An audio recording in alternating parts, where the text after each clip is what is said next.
и гибли люди, и шел родину солдат. Он воевал, и был он храбрым, и был фашистом всех победять.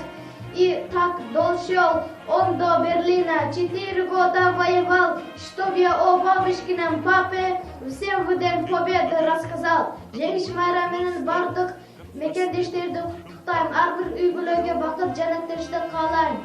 Были версты, обгорелые в пыли, этот день мы приближали как могли, этот день победы.